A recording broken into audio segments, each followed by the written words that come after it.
La Maison Royale was the pinnacle of exclusivity, a sanctuary where elegance was a requirement, not a privilege. Every polished surface gleamed under the soft glow of chandeliers, every whispered conversation was a calculated symphony of refinement. Here, wealth was not just evident, it was expected. But perfection was a fragile illusion, and tonight, one simple act of prejudice would threaten to unravel the carefully curated harmony of this elite establishment. A waitress, her judgment clouded by superficial appearances, dismissed a quiet man at the entrance, unaware that her condescension would set into motion a chain of events that would shake the very foundation of La Maison Royale.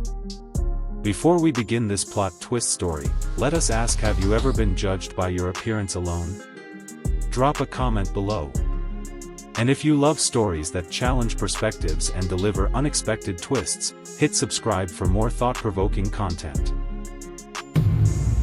Plot twist story.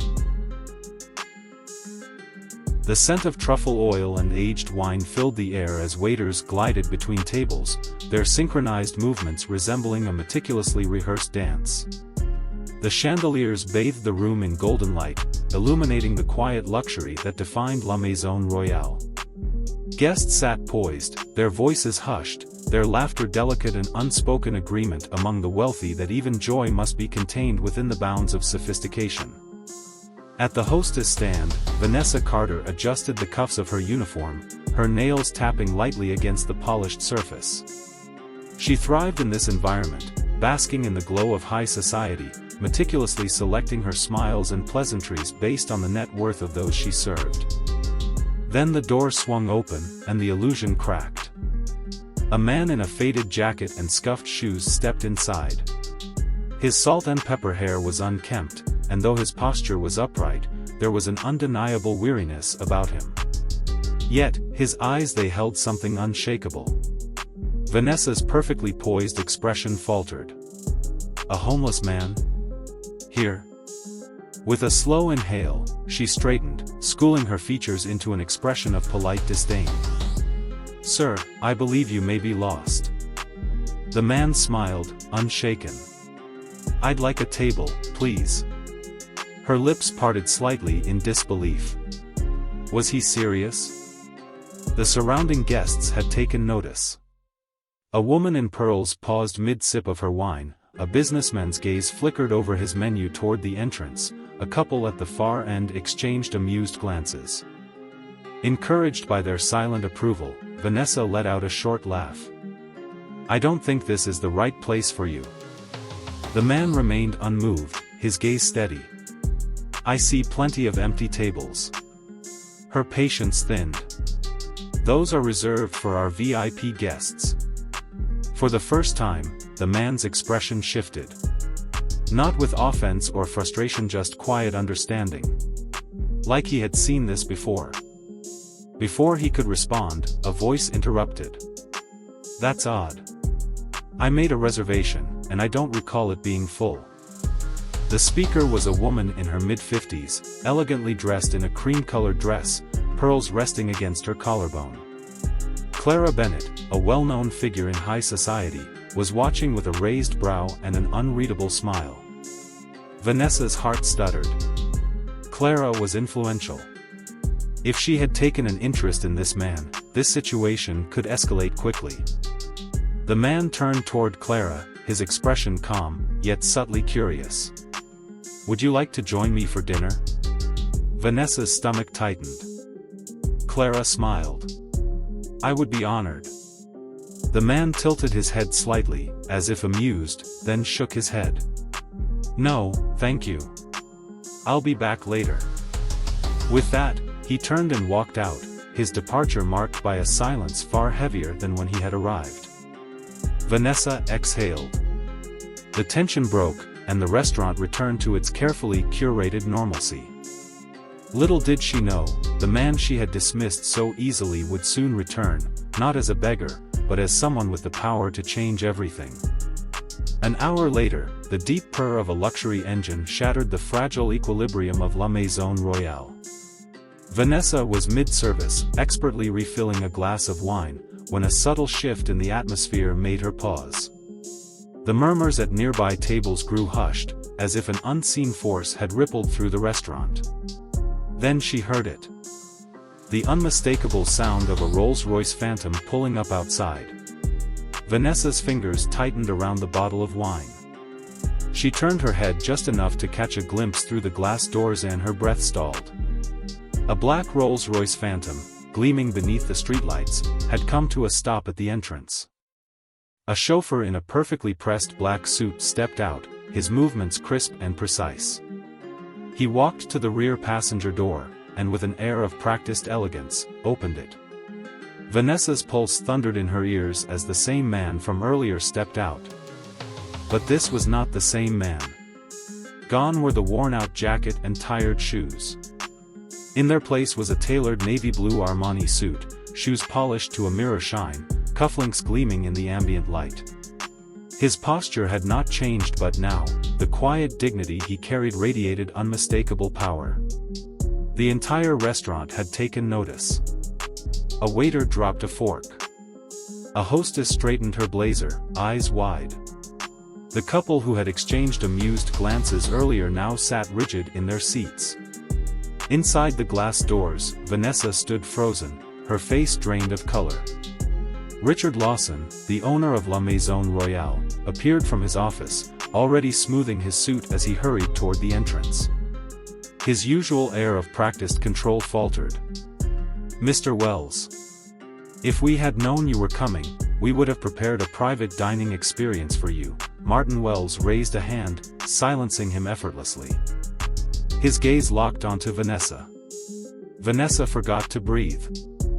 "I appreciate the hospitality, Richard," Martin said smoothly, "but I already received a warm welcome from one of your staff." The restaurant fell into absolute silence.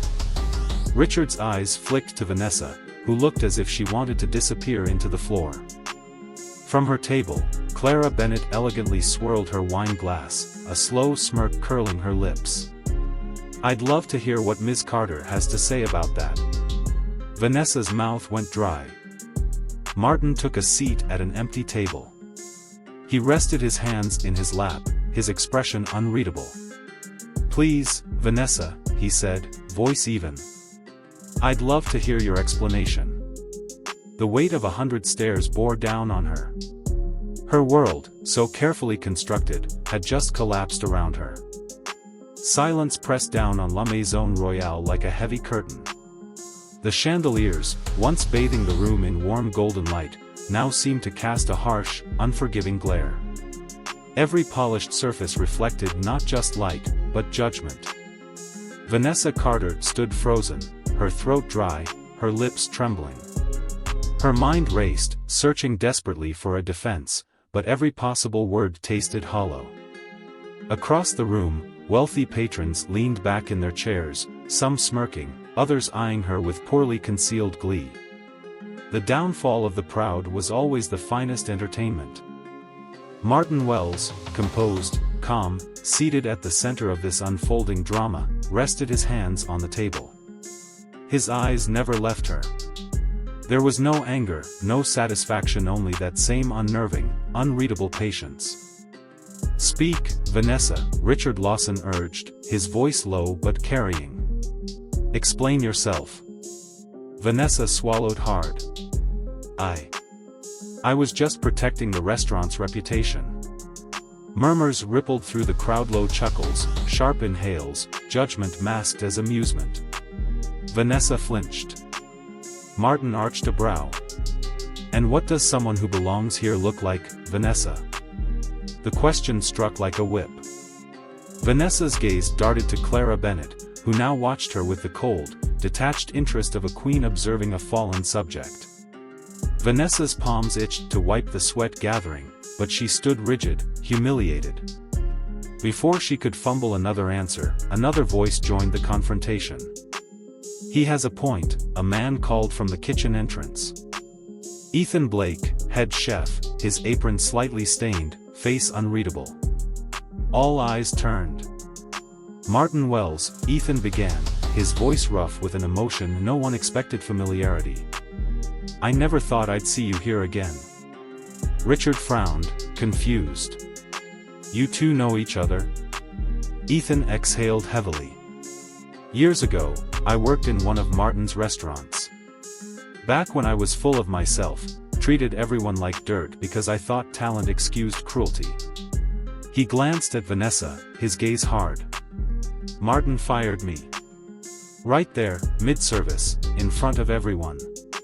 I hated him for it. The confession hung heavy. Vanessa's eyes flicked to Ethan, startled. This was not the rescue she expected. Martin gave a small nod. You learned from it, Ethan. I did, Ethan admitted. It made me a better man. A better chef. And it saved me.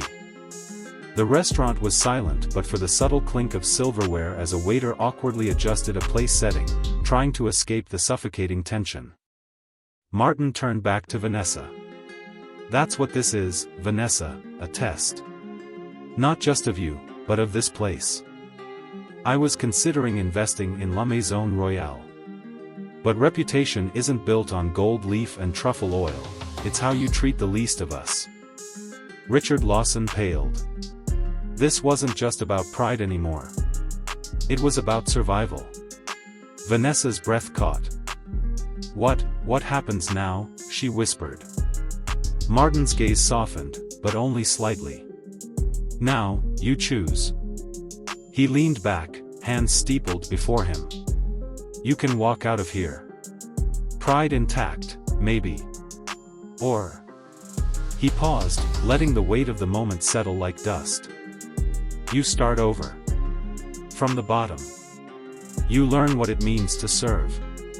Not the wealthy. Not the well-dressed. Just, people. Vanessa's jaw trembled. Every fiber of her screamed to run, to leave, to escape the eyes burning holes into her back.